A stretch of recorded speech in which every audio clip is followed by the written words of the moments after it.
and Tanya are My Morning Coffee.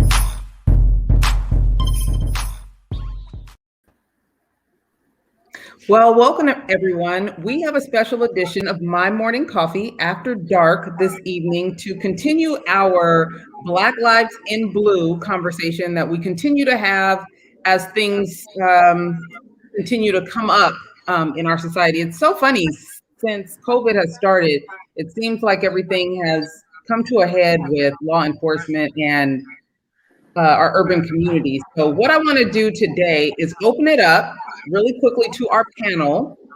I want you guys to tell the community about your experience in law enforcement and what else you do with your free time. So I know some of you have businesses. I know some of you have some leisurely activities that you get into. Kendra, I know your story is unique.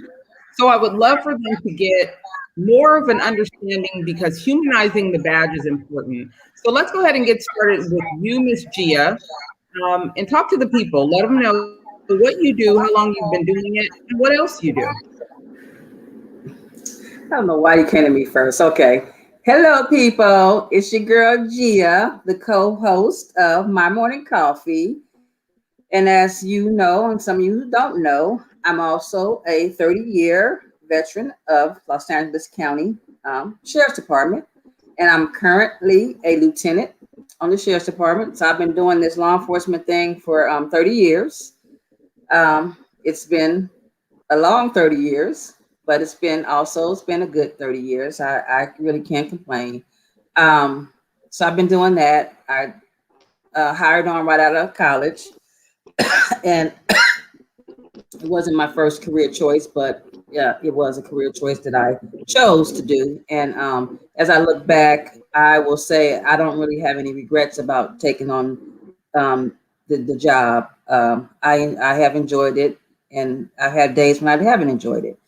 Besides fighting crime and in the daytime, and my second job is I'm a co-host of a podcast, My Morning Coffee, and also I'm an owner of the Mahogany Botch, which is a handcrafted jewelry and apparel business. I design beautiful jewelry and custom T-shirts and amazing head wraps. I'm wearing one of my head wraps today for you guys. And I'm just a creative at heart. I'm an artist at heart, so I do a lot of artsy things and stuff like that. I'm also a member of Zeta Phi Beta Sorority Incorporated, and I've been a member since 1987. So I'm considered, some people will say I'm kind of, I guess, old school. Yeah, so I've been around. I've been around the block, as they say. So I have experience in law enforcement, and I have experience in non-law enforcement. So yeah, that's what I do. So I'm a regular. I'm a regular, regular woman, chick, girl, however, whatever you want to refer to me as. I've been referred to as a lot of things, especially in my profession for 30 years. So, it comes with the territory. But yeah. But here I am. So it's your chance to get to know myself along with my colleagues that are on the show tonight. You have a lot of experience here in law enforcement, and as you can see, our faces look like a lot of your faces out there, people. So yeah. So here we are. I love that. Thank you for sharing. Rob, why don't you let the people know a little bit about yourself? Can you guys hear me okay? We can. Yes, sir. Well, hopefully it holds up, because I'm in the middle of nowhere. Anyway, Robert Lockhart, 25 years with LAPD. Straight out of college, joined law enforcement. Honestly, I joined law enforcement because they had a semi-pro football team. I thought the NFL made a mistake not choosing me, but that proved to not be the case. It just wasn't good enough. But I'm good at my job. I have done everything from patrol, undercover, to gangs. I've been a motorcycle officer for the past 17 years. And I'm the one that you slam on the brakes when you come around the corner and see me pointing my laser at you. So other than that, personal, married, 3 kids, one in college, one on the way, one to soon start high school. And I'm really, honestly, I'm a simple guy. I'm just a sports dad, and my husband, my wife's slave. I do what she says and makes life easy for me. Other than that, pretty simple.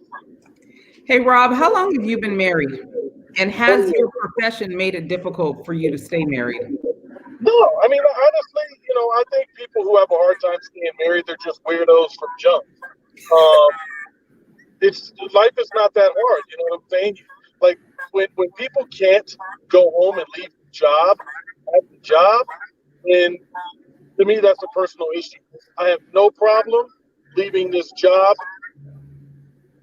completely alone. When that uniform comes off, I am not a cop at all. I'm a regular dude that can carry a gun, honestly. And as far as my wife, I don't think I give her too much reason to worry about me. I'm smart. I'm cautious. I've been in a shooting, but I don't think she's super concerned that, I'm going to run into a situation that I can't handle because I've been in very extreme situations and have always come out clean on the other side. So, life is simple for me. I just do what she says and go to work. I appreciate that. What about your kids? Because you have a couple. Do they ever have any issues with your profession or worrying about you, or does it give them anxiety? Any of that? I don't think so. I think that I've given my kids. I'm not very much like what was spoken on earlier. Our faces look like a lot of the people that are watching, and because of such, I'm very aware that law enforcement is a slippery slope, and our Black youth, tend to be looked at differently sometimes. So, we have very specific conversations, primarily with my older boy, about what to do, if he gets pulled over. I've had the same conversations with my daughter and even my youngest one, if he happens to get stopped while he's riding his bike, like whatever. It's like, to me, because it is what I do, and I know what people are supposed to do to stay in a relatively safe situation, I think I've guided them in a great direction in order to, if something it goes awry, I can deal with it on my end, on the administrative side, and make complaints against those police officers and whatnot. But my kids don't ever. My daughter's in the car. Baby, you scared when I go to work? Nope. So, so I don't think I give them any reason to be scared, and I think I give them every tool to keep themselves safe as well. Hey, to get a little personal, and if you don't want to answer, that's completely understandable. But since you do have your daughter in the car and she's younger, I would like to know how she feels when she hears things about officers, knowing that her father is also an officer. Like, does that bother her, and how does she deal with that? Would you mind asking her?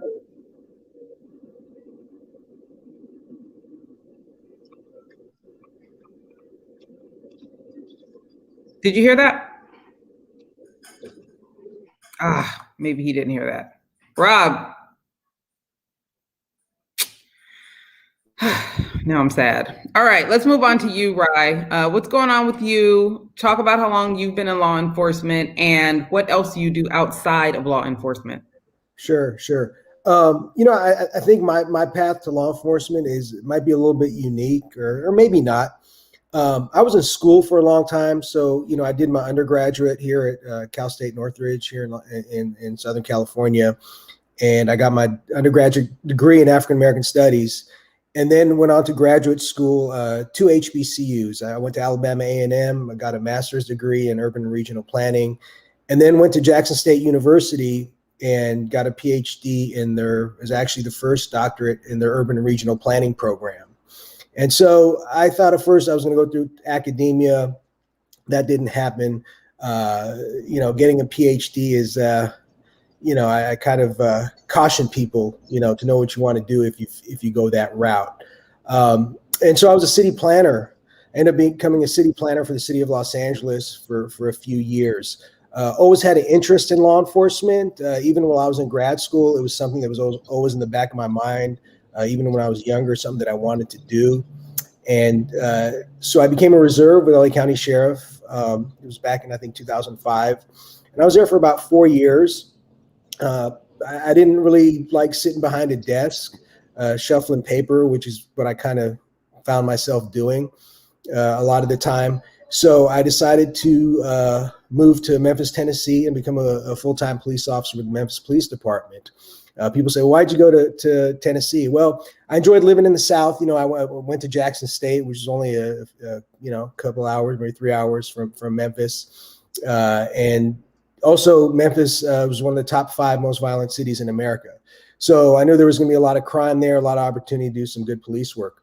Went there, had several assignments. I worked patrol. I was at the training academy.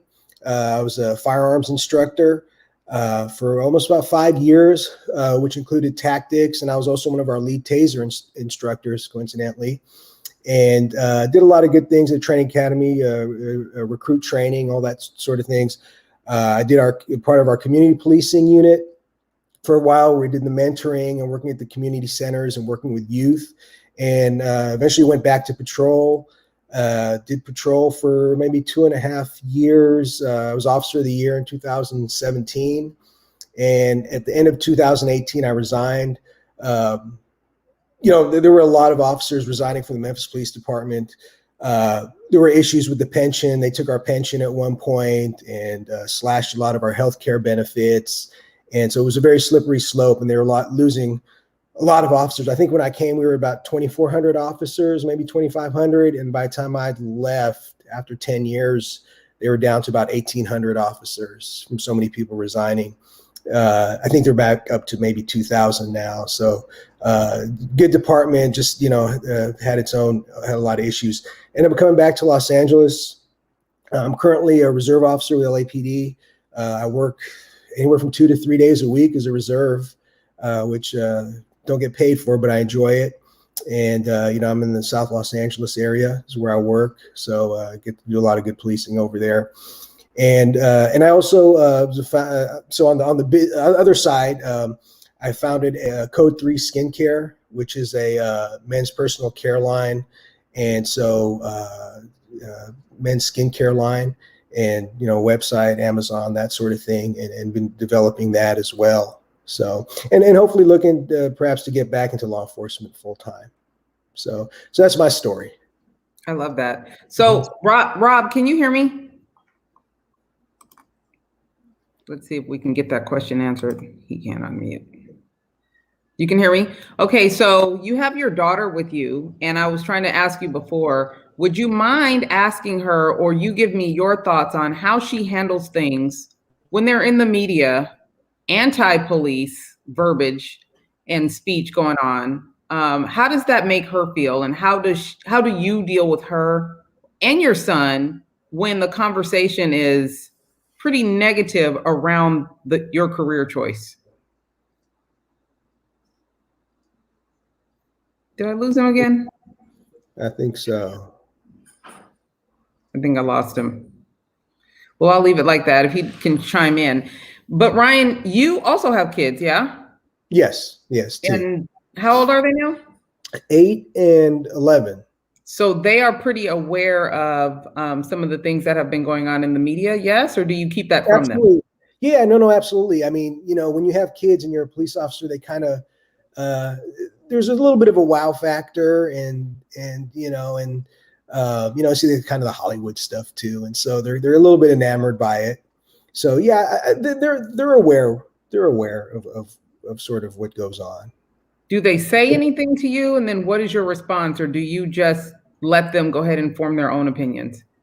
Well, they're going to form their own opinions, but of course I come back and try to, educate them because, they're children. So, their opinions are going to be more childlike. So no, I definitely try to talk to them. A lot of things, sometimes they'll ask me about the things they see in the news, especially about a lot of the current events that we're seeing, they're unfortunate. But I think they know that, not every police officer is like, a Derek Chauvin or, those type of individuals. And they see their father as someone who, goes out and does the right thing, or at least, tries to set the example so they can see and they know. And so they even though they're young, they say, well, maybe they'd like to be a police officer when they get older, something of that nature. So I try to help guide their opinions if I can, as a father figure. And so they understand. But and it's the same thing. They know, to them, police are the good guys. They don't see police, generally speaking, in a negative light. And if they do see some negative, they'll ask me, why did this person do that? Why did they, why did this happen? And then, I'll explain it to them and break it down. But I don't think their opinions are, stereotypes, for lack of a better word. And I think that's because they see me and what I do and my passion for the job. I love that. Rob, did you get the question earlier? Can you chime in? Well, I hopefully, I'm in the middle of nowhere, so hopefully Palmdale can hold up on this 5G. You're asking me something about my daughter, and I didn't get all of it. How does she feel about your profession when there's so many negative stereotypes in the media, and how does she deal with it? Do you talk to her? How does that work? I mean, I will give her my opinion on things. The thing that's kind of disappointing, in my opinion, is how media portrays police officers and how media immediately jumps on a situation and gives half of the information before anything is out, which, in my opinion, unfortunately, it forces our people into a bad situation to think, the first reaction, oh, they're just killing another black man. Oh, they're just doing this. Oh, they're just doing that, before the information comes out. So if my daughter ever has a question, well, Dad, what about this? Or what do you think about that? I'll break the situation down to her. But I think by this time, she's 17 years old. I think she's actually learned to sit back and wait and let information come out before she jumps to a conclusion like so many people do. And I would imagine both of my boys are the exact same way. They've learned at this point to sit back and allow the situation to become explainable, as opposed to, let me see 8 seconds of a video and typecast police officers behind it.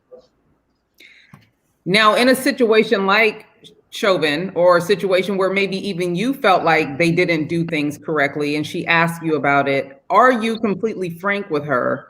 And then how does she now deal with the negative? How does she balance? And how do all your kids balance the negative and the positive?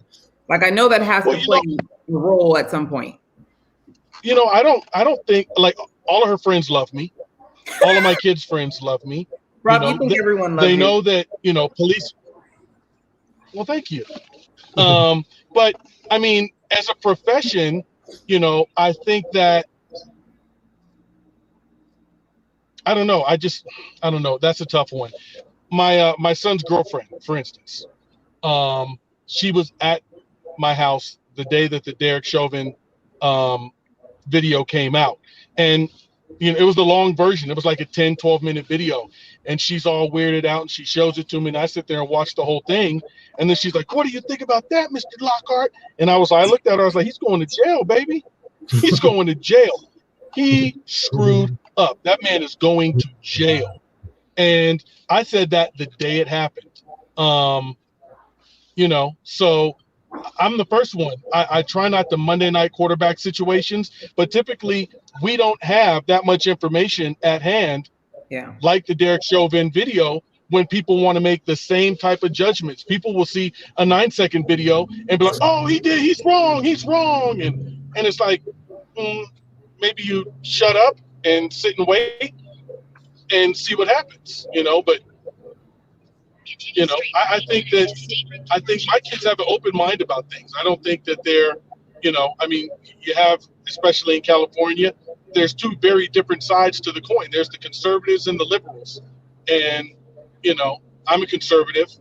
I do not raise my kids to be liberal, but if they have a liberal side to them, I'm okay with it. I just, if they say something that I disagree with, I will argue it to the death of me, and it is what it is.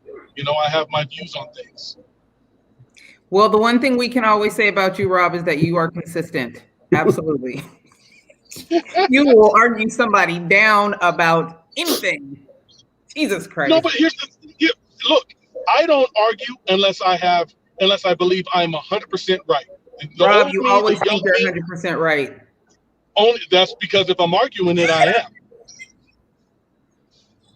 Just saying. Oh God, we're gonna hop over to Kendra. Tell the people about you. We have some new folks that are watching tonight, so let them know about you and what else you do outside of your job. Well, hey everyone. I'm Kendra. Can you hear me okay? Yes. Okay. Like my counterparts, I've had many years in law enforcement. I was in law enforcement for 16 years. And I am actually retired now. I was in a incident in 2013 that eventually ended up to where my injuries were too significant for me to return to work. So I medically retired. Those who can't do, they teach. So that's what I do now. I work at a police academy, actually as a drill instructor. So I spend my days yelling at incoming cadets and trying to mentor and mold them into future officers. I also teach at College of the Canyons out here in Southern California. I teach criminal justice classes as well. I am also a firearms instructor, one of the few female Black firearm instructors out here. I have my own company called Alpha Female Tactical. I also contract with Solutions Group, Solutions Group International, and teach classes as well with them. So I'm like a Jamaican. I just have a lot of jobs and I'm always busy. I'm a single mom, so that keeps me busy as well. So yeah. Let me ask I'm in grad school. Same thing. Oh God, yes, you're busy. Let me ask you the same thing I asked Rob about your daughter. What are her thoughts on law enforcement and you being a law enforcement professional? Because even though you're retired from the force, you still teach, you're still heavily embedded in the culture. So let us know a little bit about how she deals with it, because she's younger, and all of the media around it, the reputation of law enforcement. I know at this age she's pretty impressionable. So kind of talk to us about that and how you deal with it. So my daughter's 12 and her father is also currently in law enforcement as well. She's seen the bad side of it. She's seen me, with all of my surgeries. Her father is a motor officer. He was actually in a bad accident a few years ago. So, I mean, she's seen both of us laid up in hospital beds. So she's seen the bad side of it. With everything that's going on now, she's impressionable. However, she will talk to me about it. She will say, Mom, did you see this video? And like Rob said, I break it down to her, and show her. And she knows that not all police officers are bad. Again, being around me, coming to work with me, seeing other officers, being around her father, his coworkers. I mean, so she knows that not all officers are bad. Yes, we've even had the talk as well as, when you're older and you're in the car and, you start hanging out with your friends, when you're older, you don't, what to do, how to act, and things like that. But that's just, I'm sorry, I don't know another way. That's just raising my daughter not to be a little asshole. There's no other way for me to say that. It's just raise your kids right. And, you can kind of avoid a lot of these situations. But yeah, I mean, she knows, and and like Rob said, she'll see a video and I'm like, okay, we'll break it down, or don't jump to conclusions, or we'll wait.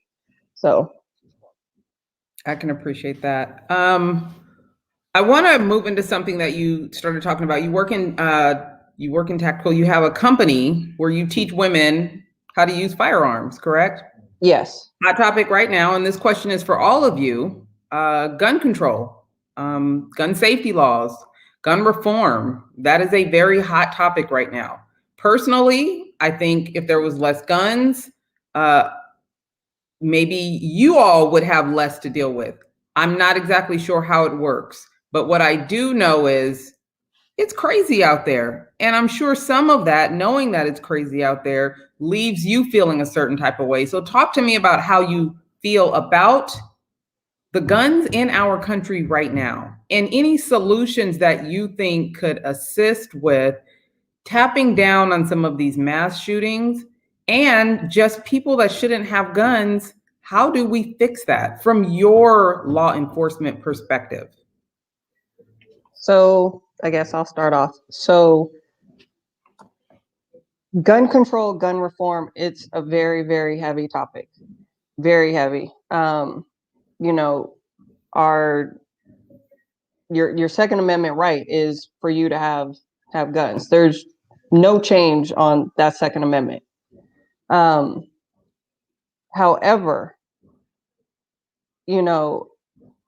do I feel that people should be educated in properly having firearms? Of course I do. That's why I teach it. I am also, as fun as they are, I love, semi-automatic rifles. They are fun to shoot, but do I feel that everyone should own one? No, I do not.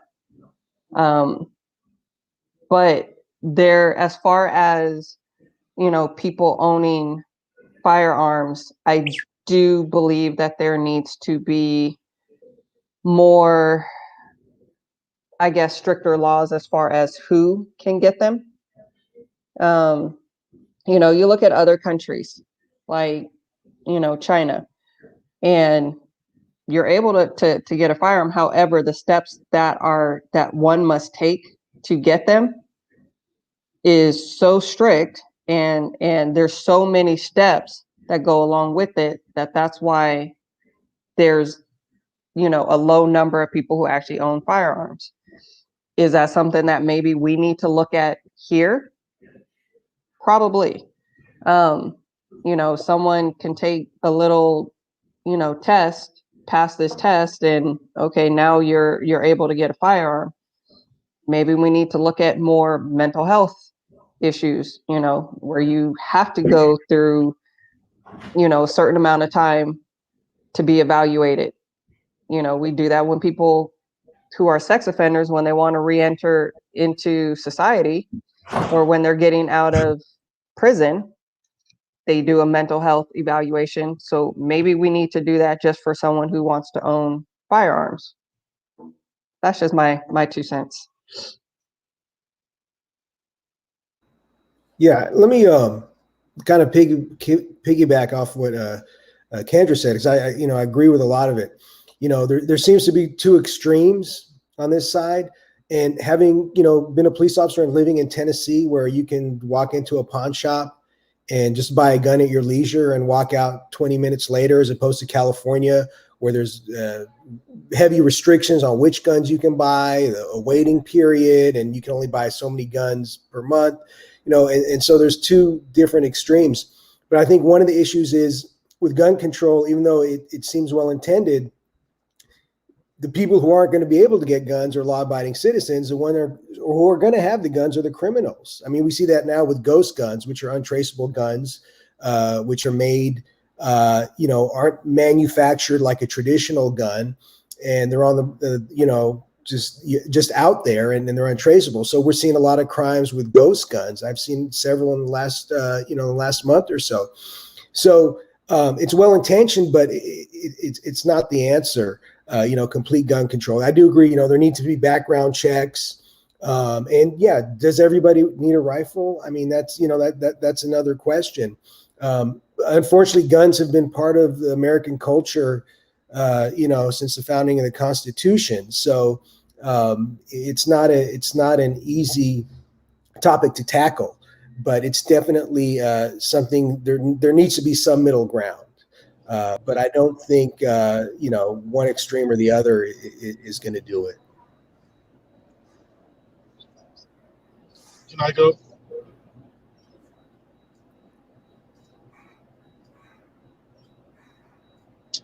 Dang it. It's all you. Go ahead, No, bud. it's all you, Rob. Oh, okay. Yeah. So my two counterparts, I agree to a certain extent, but when people want to bring up semi-automatic rifles, okay, yeah, you can get high capacity magazines, you can cause a lot of damage. You want to know something? I could knock off 60 people in a grocery store. You give me 2 semi-automatic handguns with 4 magazines each, extended mags. So when people are like, oh, they're all crying about the semi-automatic rifles, guns are guns. Bullets are bullets. It's not the gun, it's the person. So if you're going to do anything, you have to take steps to, have further testing, make sure people pass, mental evaluations and whatnot. But like Ryan said, see, I'm not a believer in gun control whatsoever, because as everyone on this panel knows, criminals don't follow the law. And when you start taking the guns away from law-abiding citizens, they're left defenseless against the criminal element out there. And like Ryan was talking about with ghost guns, those are nothing more than polymer blocks that you have milled out that you can buy parts for. It is so easy to make a ghost gun. I could make one myself, except for the fact that it's illegal and I don't have to. But you cannot take guns out of the hands of law-abiding citizens. No one wants to endure what comes with a mass shooting. No one wants to have to race to their child's school because there was a mass shooting and you're hoping that your child, survived that particular incident. I get all of that. But you know what? I have kids who go to school. I've talked to them about the things that I want them to do, what I think they should do, how to handle a situation. And God forbid anything like that were to ever happen. But still and yet, I'm not a fan of gun control. Biden, for instance, he's talking about, having people, all people having their guns taken away and whatnot. I think it would be a civil war in some of these states where people are dying. I was watching a documentary yesterday. It could have been Georgia, Tennessee, I don't know which, but there are more guns and gun owners in that state than there was it was one particular country. And I just don't think you can take that right away from people. You just have to find a way to take it out of the hands of the people who shouldn't have it.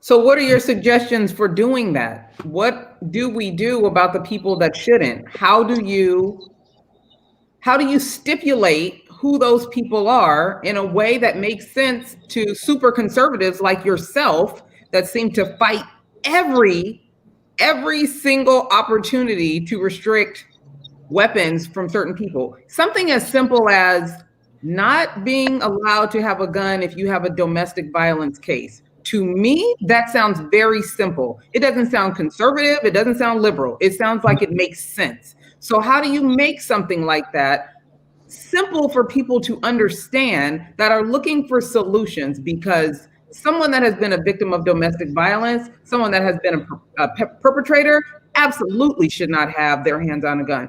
Personal statement, but from your perspective, how do we fix that? Something as simple as that when people seem to be fighting everything. Well, I wouldn't disagree with that being brought into law. In addition, like Ryan was talking about, California specifically has one of the longest waiting periods for guns. And in my opinion, during that time frame, people need to, however the government decides to implement it, whether it's the governor, even though I can't stand that moron, some kind of mental evaluation, just like if we make calls based off of someone saying that they want to hurt themselves, we have to call a mental evaluation unit to assess whether or not those people are truly a danger to themselves or others. And, just like all of us had to take an oral interview and a written exam and questionnaires and background and so on and so forth to get on this job, that type of thing, it just doesn't seem that hard to put together a questionnaire or some kind of testing in order to find out if someone is mentally fit. Like if someone has ever been put on a 72-hour hold or a 5150 hold of any kind. Well, you know what? Sorry, you're in the system as being mentally unstable. You're not eligible for a weapon. I'm sorry. Same with, there's certain things you can't do. And when you do them, or it happens to you, certain things are taken away from you. And I'm okay with that. But for people who don't have those issues, they pass all of those questionnaires and the testing that would, whether it would make them eligible or not eligible. If they pass everything, I think they should get a gun. And I think they should get just about any kind of gun they want within reason. Obviously, they don't need an Arnold Schwarzenegger M60 700-round submachine gun, but certain weapons that the general public can buy, I just don't see why you would want to keep that from a law-abiding citizen. Gia, go ahead, ma'am. Tanya, I don't really know if we'll ever be able to answer that question about gun control and gun laws. Like everybody said, it's a slippery slope to me. No, people who have committed crimes and things like that and mental illness shouldn't have guns. But as we all know, most of the people who have committed a crime have gotten a gun illegally. So even if you have these stricter gun laws and all these requirements you have for people to legally possess a gun, you're still going to have people who don't qualify for that still have access to guns. That's just the bottom line with anything. You got people that legally can possess marijuana or possess a illegal substance, but you got those that don't have a card and they got it too. So again, I don't know if we'll ever be able to answer that question. I really fix that because that's just the nature of society right now. My thing with guns, I'm glad that Kendra she has a company that she's teaching people about proper gun safety and things like that. But with anything, yeah, I want to own a gun. I do all the paperwork and I go get the gun. I'm able to get one. Okay. But if I don't train with the gun, I don't keep myself proficient with that gun. I'm just a person with a gun. So, and then we're all out and about. Let's say we all got guns, Tanya, we hanging out and something pops off and everybody got a gun. Okay. So the first thing everybody going to do is they going to put a gun out and going to be shooting. Well, somebody innocent is going to get hurt because everybody just got their gun out and they ready to shoot because that's their mentality when they have a gun. So, I hear a lot of people saying, oh, I want to own a gun. I want to do that. And that's fine and dandy. I don't have anything against people wanting to own a gun, but with owning a gun also comes with great responsibility to that gun. I'm legally able to possess a gun. Okay. And you think I'm always constantly thinking about the fact that when I'm out and about and I have this gun with me, okay, what could happen and things like that. So it's to me, sometimes it's a responsibility that when I'm not on duty that I don't necessarily really want. That's just my take. I got that. Listen, we recently saw a clip of an officer punching a woman in the face when he was arresting her, and two other officers pushed him off and was like, "Stop, you're doing too much." Have there been situations where you have had to course correct anybody that you've worked with or have been course corrected? And do you think that it should happen more often? Honest opinion. Rob, Gia. I personally haven't worked with anybody like that I've had to correct in a situation out in the field, but I'm sure that has happened. And if I was facing that situation, yes, I would step up and correct anybody. That's one thing about me. I don't really give a damn about any codes and stuff like that. I'm about what's right and what's wrong, and that's part of my job as a law enforcement officer too. If my partner, somebody's doing something that they shouldn't be doing or something that's wrong, it's up to me to step in and say, "Hey, man," or "Hey, girl," kind of get them back on the right track. So, yeah. I commend her for doing what she did, but that also too, what happened to her, that happens in a lot of departments and stuff. You get labeled a certain kind of way, and they come after you, and that's unfortunate that did happen. But we got a lot of these states that are still living in the olden days, and I hate to say it, but that's just how it is. Mm-hmm. Anyone else? Go ahead. Have at it. So, I've never been in a situation where, one of my partners I was working with, did anything like that. I did, however, have a situation where gangster who were taking his car away from him, and he challenged my partner, not my regular partner, challenged my partner for the day, challenged him to a fight. And I started laughing because I'm like, man, he does not know my guy. Like, my guy is a martial arts expert. And I started laughing, and he was like, he's like, you ain't, how people, you ain't shit without that badge. My dude started taking his badge off, and I was like, no, because I just knew. I was like, although all of us know to do it, but man, I know we've all been in that situation where it's like, bro, if we could just go a minute, I can put this ass whooping on you, and it's man to man, and we're good. We're good. But I did stop him in that situation, honestly, because I wasn't worried about something happening to here, so for me, but I didn't want the repercussions of what would have come with it after old boy would have got his ass whooped and then filed a complaint against us, and then we're looking at, potentially being fired behind it. Although I gotta say, I think it would be a great spectator sport and some really great pay-per-view if we could put those kind of scenarios and beefs on television where an officer can step in the ring with someone who was running their mouth, and then we do it like gentlemen, but I'm very much the same way. Like, I have 25 years on the job, and I have never, ever seen anyone do something like that. And if I did, I'd say something. I'd say something immediately. As a matter of fact, I saw a video. I thought it was the one you were talking about originally, and it was a brother. And this white cop, after they were putting him in cuffs, he punched the dude in the face, and then the black officer snatched that officer up. They actually put that officer in cuffs right then and there. So I thought that was awesome.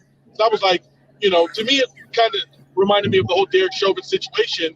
I'm like, you're going to wait till a dude is in cuffs to punch him in the face? Like, dude, you're a buster, bro. Like, if you're going to punch a dude in the face, do it so he can hit you back, But that's more the guy side of me, I think, as opposed to the law enforcement side of me. I know what we are and are not supposed to do.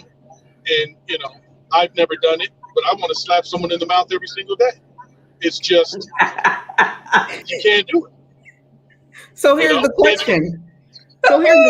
And I asked it last time, but I don't remember the answer, and the audience wants to hear. Just like when we pledged, or when we became members of this organization that we're part of, there is a truth behind the fact that some of these people really weren't much before they got their letters, right? And then they get their letters and they're super mouthy and they think they're super fine, or, super Mr. Mac.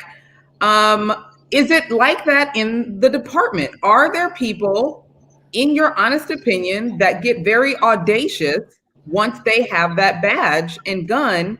And how do you, especially someone that has a seasoned career, deal with these young, audacious individuals that are now all about it since they have something that protects them? And let's be honest, the badge and gun protects them in most situations. Yeah.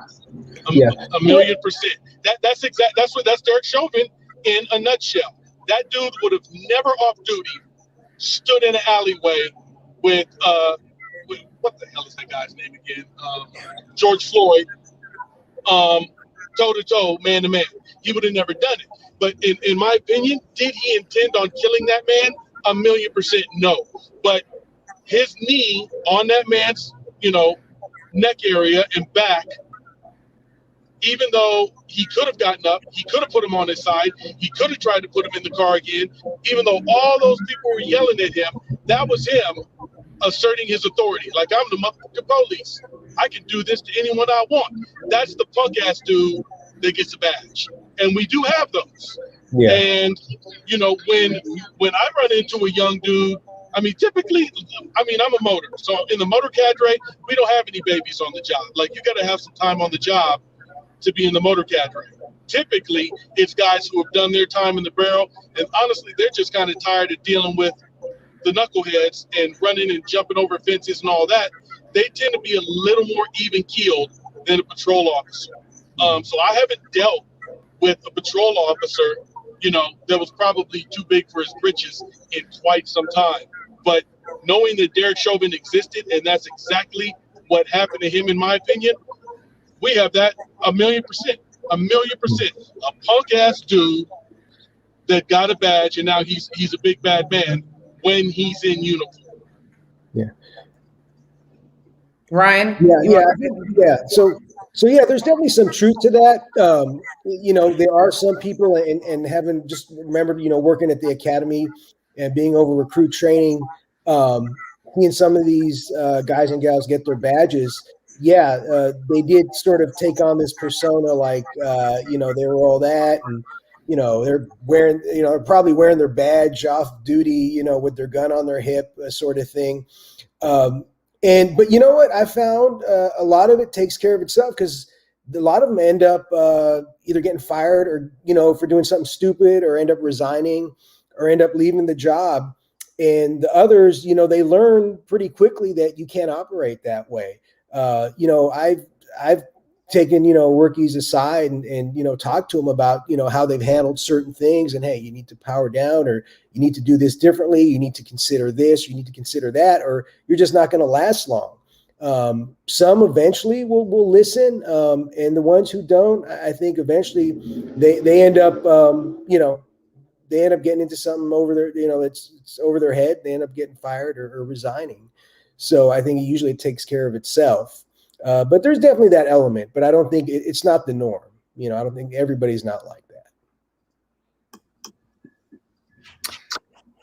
I want to jump into something that seems to be pretty contentious in looking at law enforcement and police reform, qualified immunity. I would like for you to tell me what it means to you. And if they did away with qualified immunity, would you have not become a police officer? Now, the reason I'm asking you this is because most of y'all got into your jobs when you were young. Most people don't even know what their benefits are until they even get in the job. I don't remember a lot of people talking about qualified immunity until it became something that people started talking about doing away with. So how much of qualified immunity did you understand before you took the job? Would you have taken the job if there was no qualified immunity? And what does that actually mean to you and your job? Let's go ahead and start with you, Gia.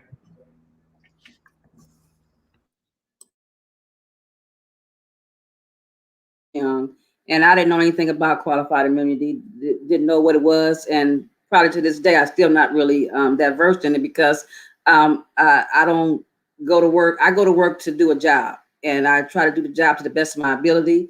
I don't go to work with any malice to saying I'm going to go and harass people. I'm going to go and do that. I have a job to do. And when I was a patrol person, if a call came to me, I went and handled the call. If I observed something on the street, I went and did it. And I did it by how I was trained to do it in the police academy, and then with my experience being out on patrol. So I've never really thought about applied immunity or to this day. And it wasn't until recently, like when all this stuff was happening, that I started hearing it, the word and things like that. But to be honest with you, through my 30-year career, I never really heard of it, because I don't think I wasn't doing anything for me to have to hear about it. I wasn't getting into any kind of trouble.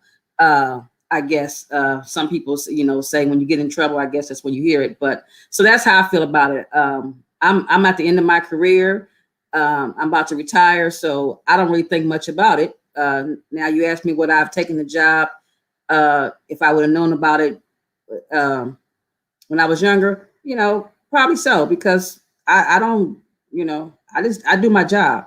And I know my job is not a nice job sometimes, and things happen, and sometimes I might get in trouble. But if I know I'm doing it, I'm guided by what I was taught, not about, I got this badge and gun, I'm finna, show y'all who's the boss. No, I don't operate like that. So yes, I probably would have still taken the job if that was the job that I, was interested in taking way back when. Yeah.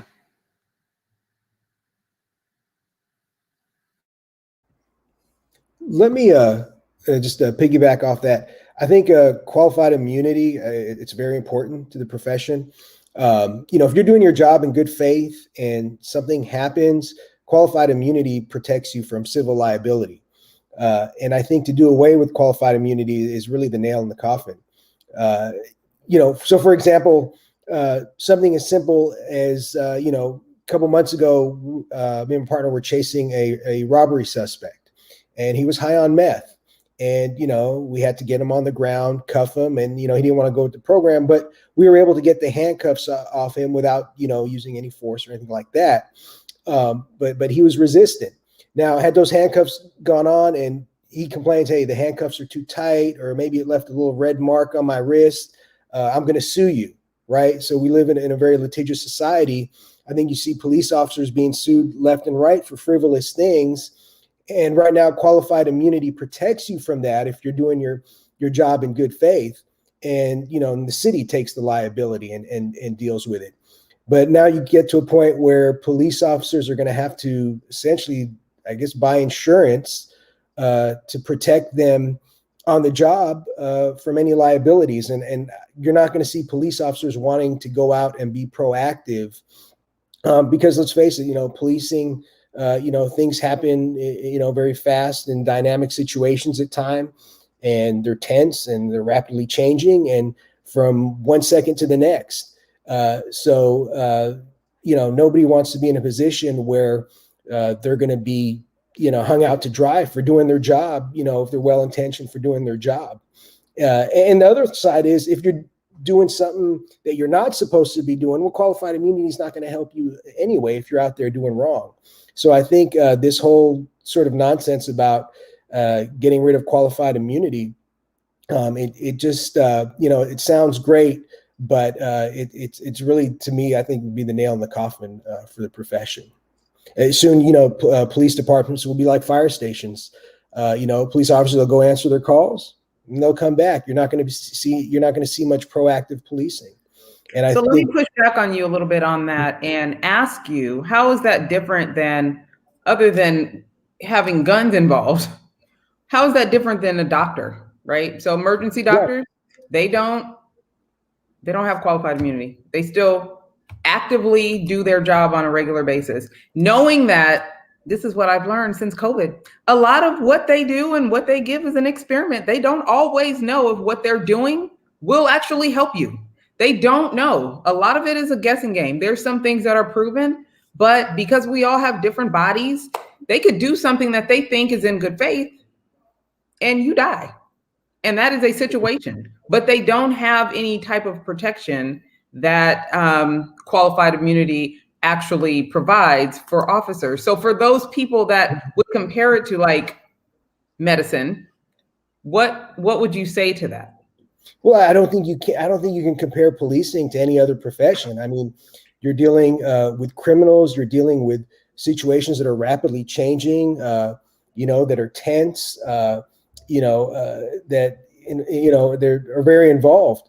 And so, you can't predict as an officer from 1 second to the next what the outcome will be of any situation. I mean, you could be dealing with somebody who is cooperating, and then, within a fraction of a second, they're trying to take your life.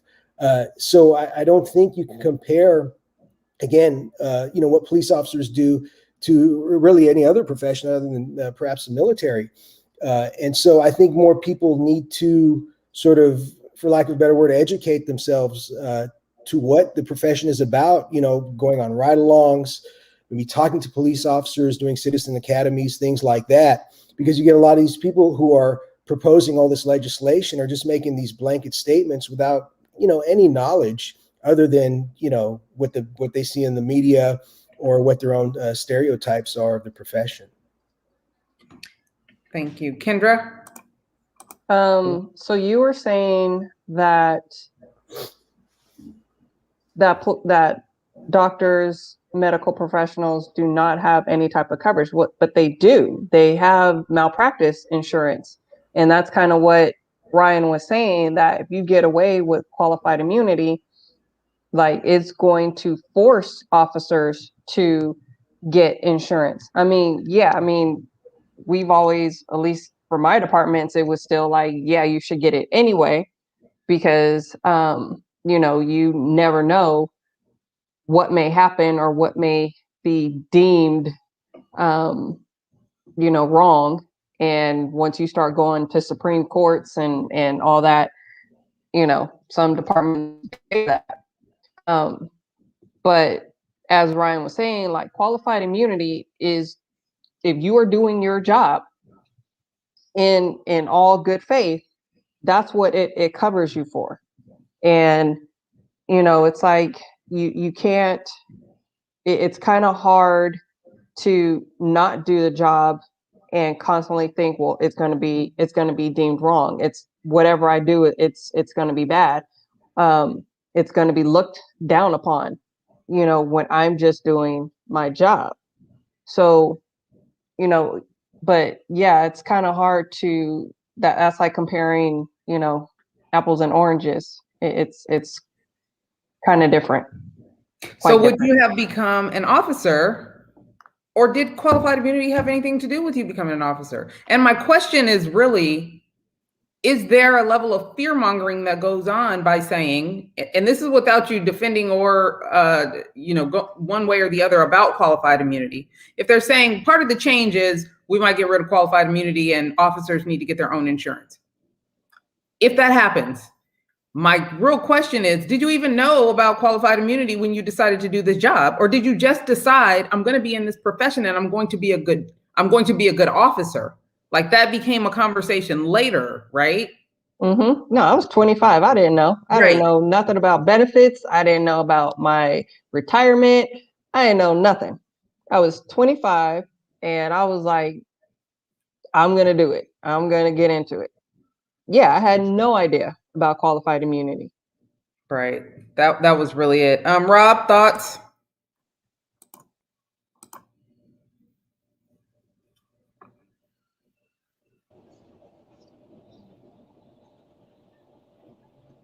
Can you hear me?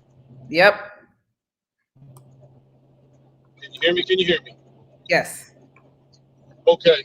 Well, so for me, probably like everyone else, I didn't know anything. I had to actually go back while I was in the academy just to walk across the stage and graduate. I was a college kid. I was just trying to get a job, so I didn't know anything about it. What I will say is this, though.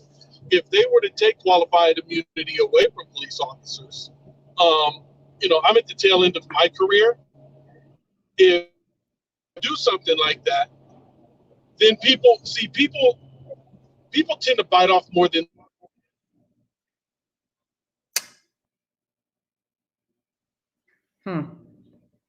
We're kind of in and out on Rob. We lost him.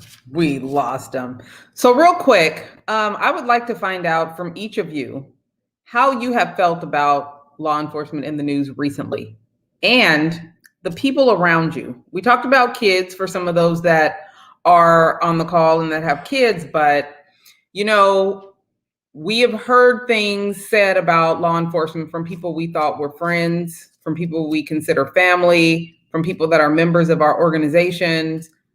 I would like to know how you feel about that, and what would you like for those people to know when they are putting these things out, documenting their sentiments in a negative way, maybe not recognizing that might affect you, And then how's your mental health around law enforcement right now? How do you take care of yourself? Let's start with you, Gia. Ooh, that was a lot, Tanya. You How do know, I feel? How do I feel about the law enforcement community? I think through the beginning has always had something like this happening where we're viewed in a negative light. The profession as a whole, the profession is not a bad profession, and I think what people are doing, they're looking at it on a personal basis. The people that they've been hearing all these things about it, they've been doing all the wrong shit. They're grouping us. They're making it a hope that we all are like that. The profession is a great profession. Like I've always said from day one, communities need law enforcement and stuff. So I feel that we're getting the profession is getting a bad rap, and then I feel in turn that a lot of us officers that look like me and the rest of the people on the panel are getting grouped in with these bad apples. Okay, and when people are out there, I know people are they're angry and they're talking off emotion, and they're hearing something from one person and they're repeating it and they're putting their spin on it and they're saying things and making comments and stuff. And I don't know if they remember that they got family and friends that are law enforcement when they're saying all these bad things or posting this and saying stuff like that about the profession, about police officers. I don't like to be viewed like the person next to me because I'm not that person. We all are different. And we on this panel, we are good men and women, and we took this job to go out and to make a change and to do what the job tells us what we're allowed to do, and that is protect lives and take people to jail along the way if they need to be taken to jail. But again, you got a lot of people that's sitting back having something to say about this and about that, about training and about all kind of things, and none of them have ever gone through any police training to know what kind of training we get or we don't get. But it's easy to sit back and say all these things without ever having to do the job. Yes, sometimes when I read things and hear things, it does bother me because I always say, God, do people know that, I'm a police officer and that, I could be facing a situation like that, or something like that. And the outcome might not be great, might not be what the community wants to, want it and stuff like that. But, I could be in the right. But again, they're not going to see that I'm in the right because right now, their whole thing is law enforcement is all bad. Everybody in law enforcement is bad, and everybody, everybody hates Black people, so to speak, and we all don't know everybody doesn't hate Black people. But again, so what I do to my mental health, I turn a lot of TV off. I don't try to watch a lot of the news and things because, like Rod said earlier, half the time the media is only giving you guys a little snippet of what happened. They're not giving you everything. And so I try to always refrain from making a comment and about things until I have more information. And Tanya, because you and I, we talk a lot about things in the media and things going on with the police departments and stuff like that. And I always tell you, I try to break it down to, the information I have at hand. I don't have all the information because I'm not in those departments. So I'm not privy to all the information that's happened. I'm only privy to some of the stuff that you guys see, on the news or in social media. And then I'm asked a question about it. So I try to give an answer based on my experience as a law enforcement officer and what it's like and my training and things like that. So I just try to create things to really get my mind off of all the negativity and stuff like that. That's what I do. I just go in my little studio and I make stuff. That's probably why I got a lot of stuff made, because it's been a lot of stuff, negativity around law enforcement, and friends of mine have said things, have commented about stuff, and and I just be like, wow, okay. And I know everybody say, well, no, Gia, I'm not talking about you. That's not you. I'm not talking about such and such. But again, when you just throw it out there, law enforcement or whatever, well, I'm a law enforcement, just like when people say things about Black people, then you have a white person say, oh, well, no, I'm not talking about you, Tanya, because that I know you, but you just said that, all Black women hair is like, for example, is nappy. Okay. And then they say, oh, but not you, Tanya. Well, you just said I'm Black, so it's kind of like that, so, I don't know. It's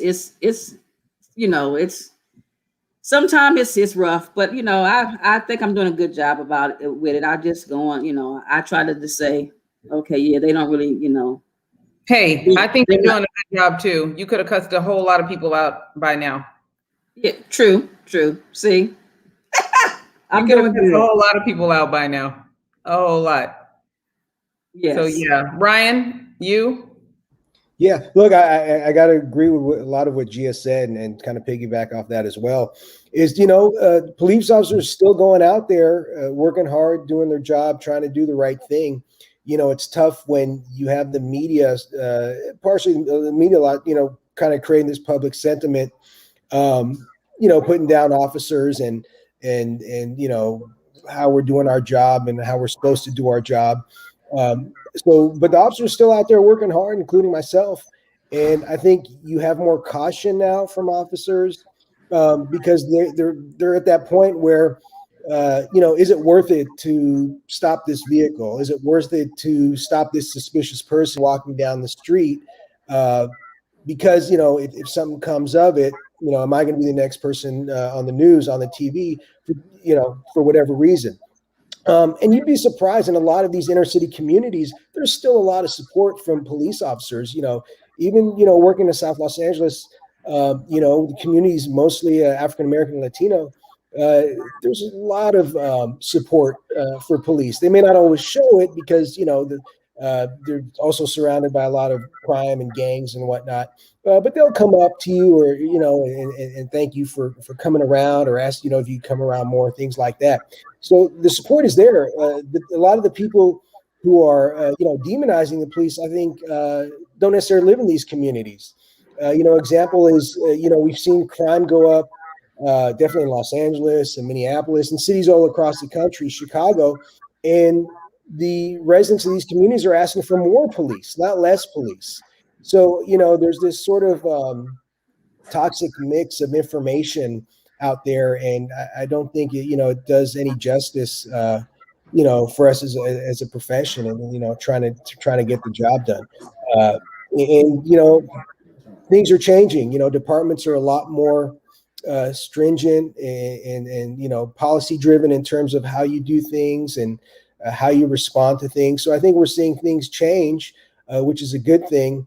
But crime is real. We can defund the police, but who's going to defund the criminals? Or they're not going to stop doing what they're doing. So it just doesn't work the way people want to see it happen. It's just not. It's rainbows and unicorns, in my opinion.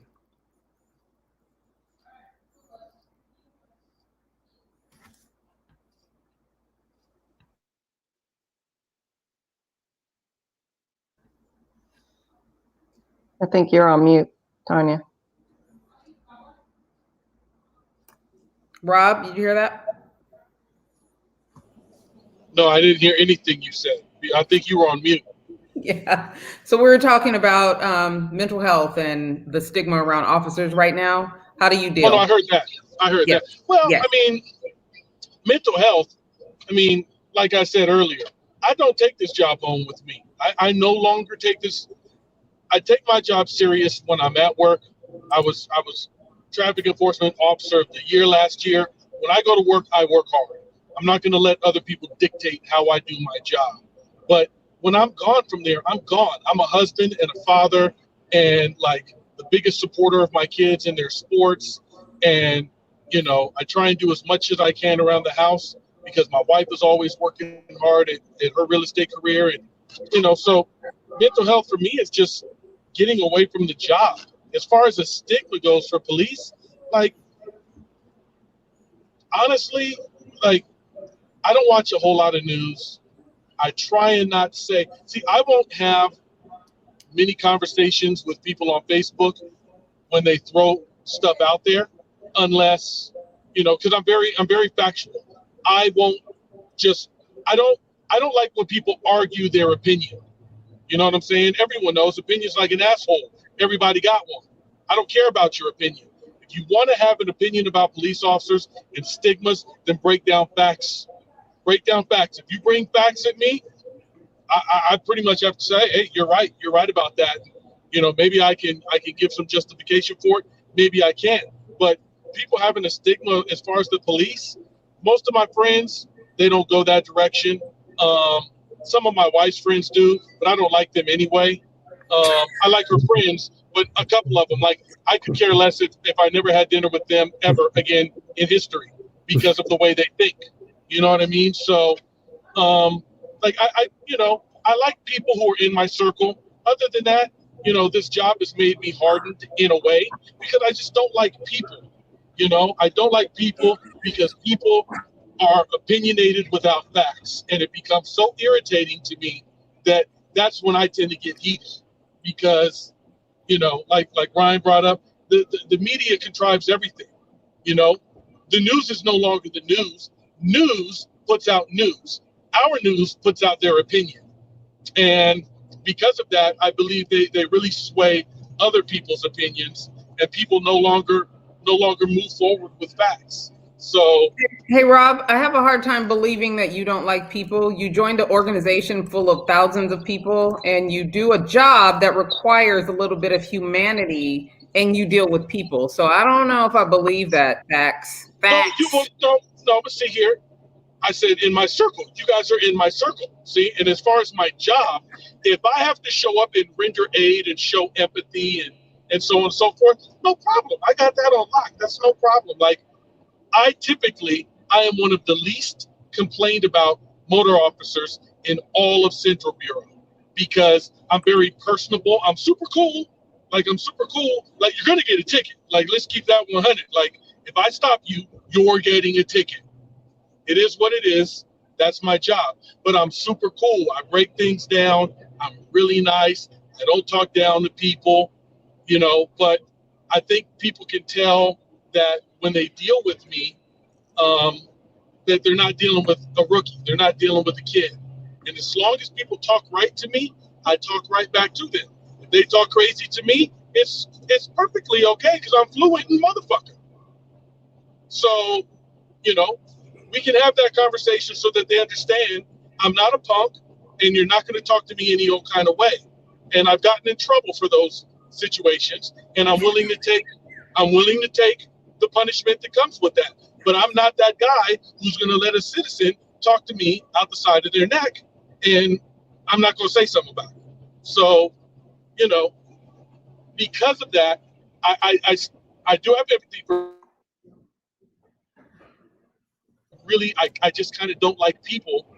Primarily, and maybe that's why I want to move out of California. I just don't like California. I don't like the way Californians think. I don't like the way they maneuver. And I think that because of my job, people are very opinionated about that. And it makes me just not want to deal with people that aren't in my circle. I hear you.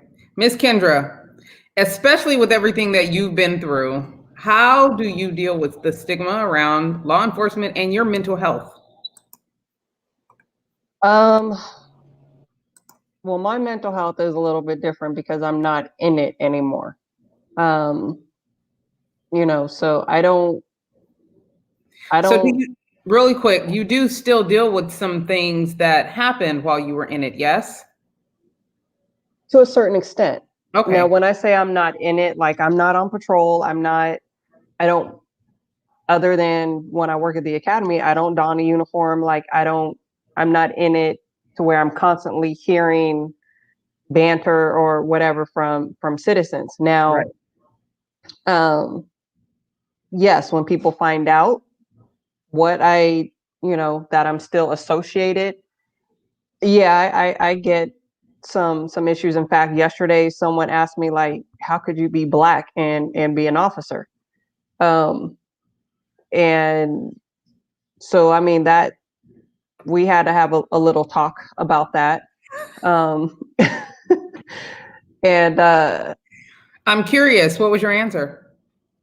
It's a job. Like, how, but then again, I kind of went back on, well, why shouldn't I? Right. It's like, but again, this person falling into the media, story, the seeing everything and seeing, oh, well, police just go out and shoot Black people. And even as you had mentioned, like people, friends, and other members of our fine organization have even said stuff or posted things or whatever, but I normally get, oh, but you're different. Oh, but you're different. But it doesn't pertain to you when, well, it does. And so when usually it's that, it's, I just kind of take a break from social media. I stop watching TV because it just, at times it can be so overwhelming and so bombarding. And, and like Rob said, it's like you're posting all this stuff, but you have no facts. You're just seeing a meme or seeing LeBron James post something and there is no foundation to it. So there, I may say something to that person, or, I'm just like, you know what, it's not even worth it. It's not worth me even saying anything, because you already have that narrative in your head. So, but then that's when I just kind of stay away and I do my thing and push on. So I hear you. Are there any law enforcement changes that you would be okay with? Are there any reforms that you've thought about, even in training or recruiting, that you can think, all right, that would be good? With all of your experience, all of the experience here right now, I don't know any profession that's perfect. So I would love to hear just from each of you before we wrap up, what is something that you could see? Yep, that would work. That would improve our industry. That would improve our job performance, our community relations. Give me something that would be okay with an officer with as much service background as you have that would make the profession better. Rob, let's start with you before I lose you. Oh my God, something that would make it better. That's a tough one. I mean, to be perfectly honest, there's so many areas that people have touched on that they feel as though we're inadequate. I mean, honestly, in everything, all the way up to but tactics. Not about him. I want from you, if you have the authority to make a change in your department, in your recruiting, in your training, what would you change? Oh my God. I think honestly, I mean, probably wouldn't be a very popular opinion, but I think I would probably go back to, I would reverse time a little bit and go back to how policing kind of used to be, where police could really, now that we have the body cams, it definitely protects the people that we're dealing with as well as the officer. But I would like a lot more proactive policing where we could go out there and make stops. And, obviously with probable cause, I'm not saying just run around and jack everybody up and see what's what, but I really feel like police have gotten away because of everything that's going on. We've gotten away from really policing our communities and cleaning up some of the things that have gone on. Ever since COVID came about, crime has gone up. The murder rate in LA has gone up 300%. So why is that? Because police are afraid to do their job, because we have a bunch of yahoos out there that are screaming, defund the police, and you have these young officers that are freaking out that they're going to lose their career and be persecuted by the media. So I would love to go back to how policing used to be, when you could really get out there and get your hands dirty and get these assholes off the street and, make communities a better place to live in, period. Of all people, white, black, Hispanic, like, it doesn't matter. Just really make communities a safe place to live. I got you. Miss Gia? And a manager, my current position right now, and I've always said this, what I would change if I could change anything, and I would probably change the age requirement to become a law enforcement officer, and I would make it a little higher. Your age would be a lot higher than 19 and a half to become a police officer.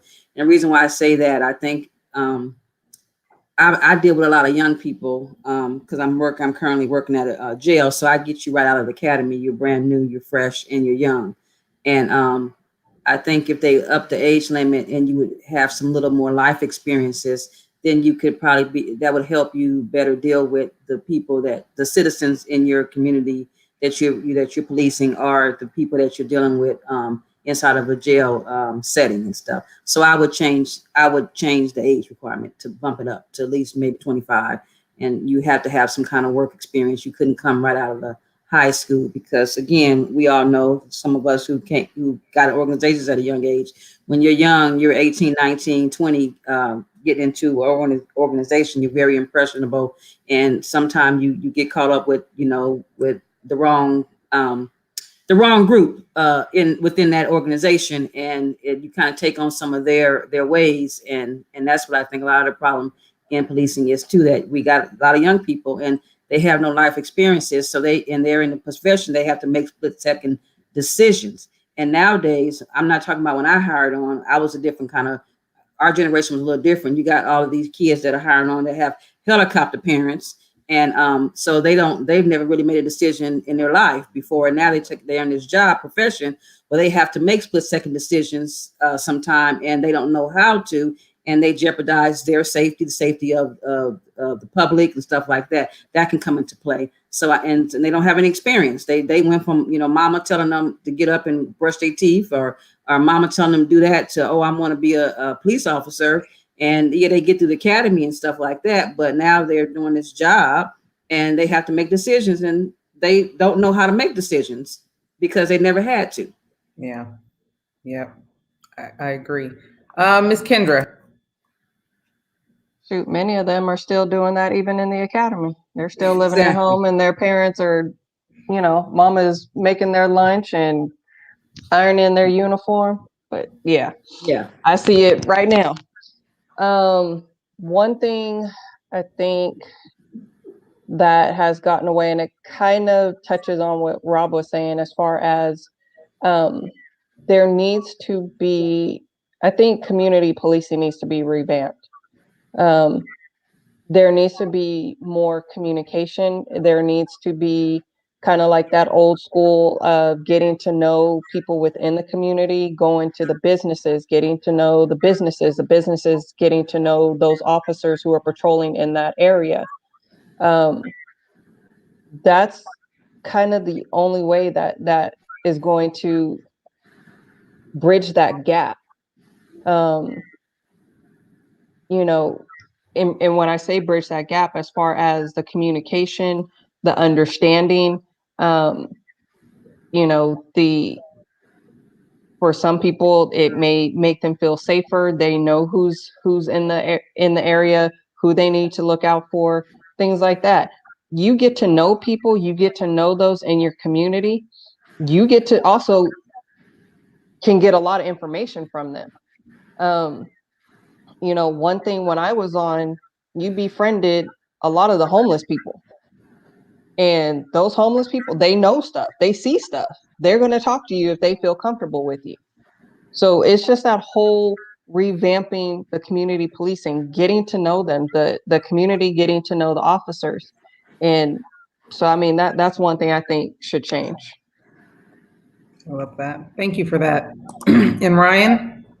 Yeah, well, I agree with all that. And I would also say, along with what Gia was saying about, life experience and age coming on to this profession, also something to consider. One thing, at one time when I joined the Memphis Police Department, you either had to have military or college.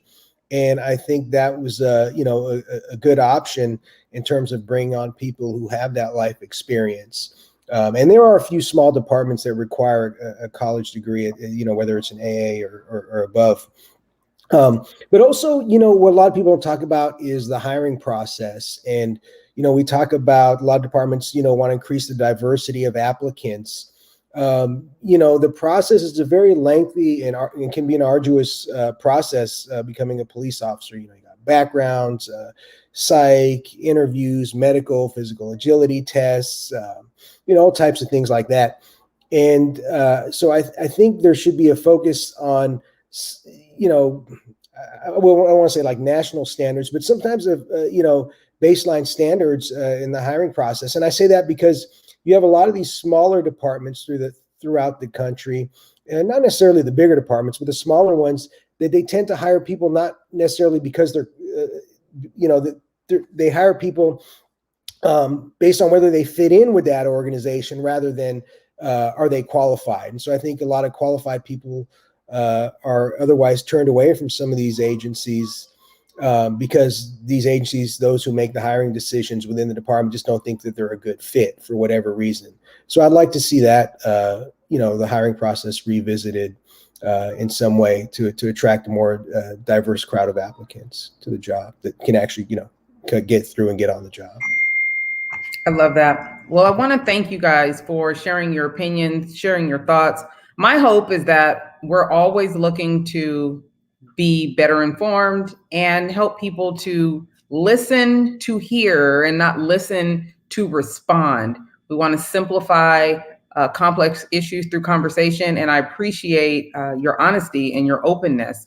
I appreciate the job that you guys have been doing, and I appreciate the opportunity to get you to share those things with the public who really only hear one side of the conversation unless they are audacious enough to ask. And for most of you, and those of you that are out watching, if you ask, they will give you an honest opinion. You see Rob, he ain't holding back. But truthfully, many of them don't. And if you do take the time to get to know the officers in your community, have those conversations, build those relationships, you will realize that things can be different. Get involved, get active, be a part of the process. You have to play a part in order to make the change that you want. And don't wait until things get contentious. Start now. Start now. Don't wait until something happens. We talk about this all the time. You have to get active. You have to have the conversations and participate and let your voice be heard. But again, I want to thank you guys so much for showing up. Thank you, viewers. And until next time, we'll see you soon. Take it easy. Thanks for having me.